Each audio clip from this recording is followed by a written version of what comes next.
Hi, everybody. I'm Gloria Moraga. This is the Political Woman podcast. Happy New Year. It is Thursday, January 2nd.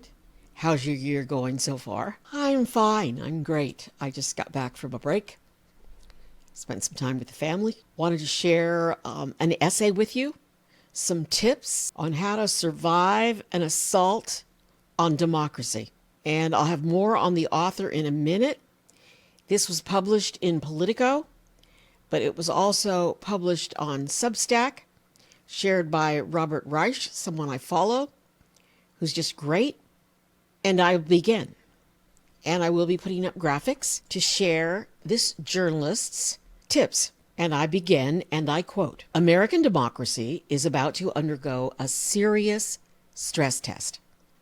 I know how it feels, in part because I lived through the slow, steady march of state capture as a journalist while working in Recep Tayyip Erdoğan's Turkey, the dictator of Turkey." And I go on to quote, "Over a decade as a high-profile journalist, I covered Turkey's descent into illiberalism, having to engage in the daily push and pull with government. I know how self-censorship starts in small ways, but then creeps into operations on a daily basis." So we've already started this with the Washington Post and the Los Angeles Times and other once premier journalism publications have just folded to Trump. Back to quote, "I am familiar with the rhythms of the battle to reshape the media, state institutions, and the judiciary. Having lived through it, and having gathered some lessons in hindsight, I believe there are strategies that can help Democrats and Trump critics not only survive the 4 coming years, but come out stronger." And then she gives 6 of them. And I will just share, I was going to wait and share the name of the author at the end. This is from Ashlur Ash Baden Ashlash. Yeah, it's a handful. Beautiful name, beautiful woman. Here's her picture. And she is a journalist, worked in Turkey, and now she's a visiting fellow at Brookings Institution in Washington, D.C. And I'll have a little more for you, and I'll put some links to her stuff in the description. So she's going to give us 6 tips on how to survive Trump over the next 4 years. And really, she agrees with what I have said. It's really only 2 years that we've got to survive. 2 years until the next election. Tip 1, don't panic. Autocracy takes time. And I'll go on to quote, "President-elect Donald Trump's return to power is unnerving, but America will not turn into a dictatorship overnight or in 4 years. Even the most determined strongman faces internal hurdles, from the bureaucracy to the media to the courts. It took Erdoğan from Turkey well over a decade to fully consolidate his power. Hungary's Viktor Orban and Poland's Law and Justice Party needed years to erode democratic norms and to fortify their grip on state institutions. I'm not suggesting that the United States is immune to these patterns, but it's important to remember that its decentralized system of governance, the network of state and local governments, offers enormous resilience. Federal judges serve lifetime appointments. States and governors have specific powers separate from those granted federally. There are local legislatures, and the media has the First Amendment as a shield, reinforced by over a century of legal precedents." Now, I read that and I thought, what about the crooked Supreme Court? Her next sentence is, "Sure, there are dangers, including by a Supreme Court that might grant great deference to the president. But in the end, Donald Trump really has only 2 years to try to execute state capture. See?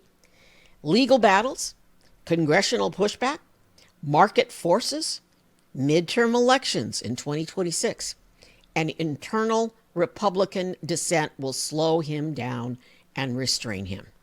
The bottom line is that the U.S. is too decentralized in its governance system for a complete takeover. The Orbanization, for Viktor Orban, of America is not an imminent threat. So that's point one. And don't you like this? Don't you like her? Point two. This is important for all of us. I know you're taking a break right now because it's the holidays. But number two, don't disengage. Stay connected. If you're like me, I can't go on Twitter anymore. So you just have to stay connected in other ways. And I just read every publication I can get my hands on the internet. And actually, I don't read every one I can get my hands on because there's too many. But there are great resources out there, like the BBC and The Guardian and Al Jazeera in English is great. These are standalone publications. So I'll go on to point two to stay engaged. Quote, after a stunning electoral loss like this, there's a natural impulse to shut off the news, log off social media, and withdraw from public life. I've seen this with friends in Turkey and in Hungary, with opposition supporters retreating in disillusionment after Erdoğan or Erdoğan's victories. Understandably, people want to turn inwards. Dancing, travel, meditation, book clubs, it's all fine. But eventually, in Poland, Hungary, and Turkey, opponents of autocracy have returned to the fight, driven by a belief in the possibility of change. So will Americans. Nothing is more meaningful than being part of a struggle for democracy. I almost want to cry. That's why millions of Turks turned out to the polls and gave the opposition a historic victory in local governments across Turkey this year. That's how the polls organized a winning coalition to vote out the conservative Law and Justice Party last year. And it can happen here in the United States too. The answer to political defeat is not to disconnect, but to organize. You can take a couple of days or weeks off, commiserate with friends, mute Elon Musk on X, or erase the app altogether. I have, and you can still pick up all the news on Musk, but not be on that site. But in the end, the best way to develop emotional resilience is greater engagement. So I've made a vow I'm engaging full-heartedly this year. Point three, don't fear the infighting. Donald Trump's victory has understandably triggered infighting inside the Democratic Party, and it looks ugly. But fear not. These recriminations and finger-pointing are necessary to move forward. In Turkey, Hungary, Poland, it was only after the opposition parties faced their strategic and ideological misalignment with society that they were able to begin to effectively fight back. Trump has tapped in the widespread belief that the economic order, labor, capital relations, housing, the immigrant system are broken. You may think he is a hypocrite, but there is no doubt that he has convinced a large cross-section of American society that he is actually the agent of change, a spokesman for their interests, as opposed to democratic elites. This is exactly what strongmen like Erdoğan and Orban have achieved. For the Democratic Party to redefine itself as a force for change and not just as the custodian of the status quo, it needs fundamental shifts in how it relates to working people in the United States. There is time to do so before the midterms in 2026. We have to be vocal. Those of us who are smart, who read this stuff and know, we have to be vocal about what we want from leaders, from pro-democracy people. 4, charismatic leadership is a non-negotiable. One lesson from Turkey and Hungary is clear. You will lose if you don't find a captivating leader, as was the case in the 2023 general election in Turkey and in 2022 in Hungary. Coalition building or economic messaging is necessary and good, but it is not enough. You need charisma to mobilize social dissent. Then she says, quote, Trump was beatable in this election, but only with a more captivating candidate. For Democrats, the mistake after, this is a quote, smartly pushing aside President Biden was bypassing the primaries and handpicking a candidate. Yeah, see, we acted too late. It should have been done way earlier. Joe Biden should have bowed out, or we should have talked him into stepping down earlier like he said he was going to do. But that's not the way it worked out. Future success for the party will hinge on identifying a candidate who can better connect with voters and channel their aspirations. It should not be too hard in a country of 350 million. Come on, man. Step up. I mean, it could be our governor in California. Last year's elections in Poland and Turkey showcased how incumbents can be defeated or not defeated in general elections in Turkey in 2023, depending on the opposition's ability to unite around compelling candidates who resonate with voters. Voters will seek authenticity and a connection. We need somebody who can connect with them. Give it to them. All right, for me, I thought Kamala Harris was doing it. I thought all of the people who were supporting her and backing her, it was happening. I felt very excited and happy. But apparently I was wrong. And it could be, and I blame it on, sexism and racism. And it could be that simple. But it certainly wasn't about the price of eggs or bread. That was a big lie. But people are still saying, oh, it was the economy. The economy is great. You know, there's nothing wrong with the economy. We have the best economy in the world right now. But our message didn't get through. 5, skip the protests and identity politics. Soon, Trump's opponents will shake off the doldrums and start organizing an opposition campaign. But how they do it matters. For the longest time in Turkey, the opposition made the mistake of relying too much on holding street demonstrations and promoting secularism. Turkey's version of identity politics, which speaks to the urban professional and middle class, but not beyond. When Erdoğan finally lost his absolute prominence in Turkish politics in 2024, it was largely because of his mismanagement of the economy and the opposition's growing competence in that area. Trump's appeal transcends traditional divides of race, gender, and class. Why, I don't know. Because he makes blatantly racist comments, and yet Latinos still vote for him. I don't get it, except they don't read. That's the only thing I can come up with. They don't read. He has formed a new Republican coalition, and to counteract this, Democrats too must broaden their tent, even if it means trying to appeal to conservatives on some issues.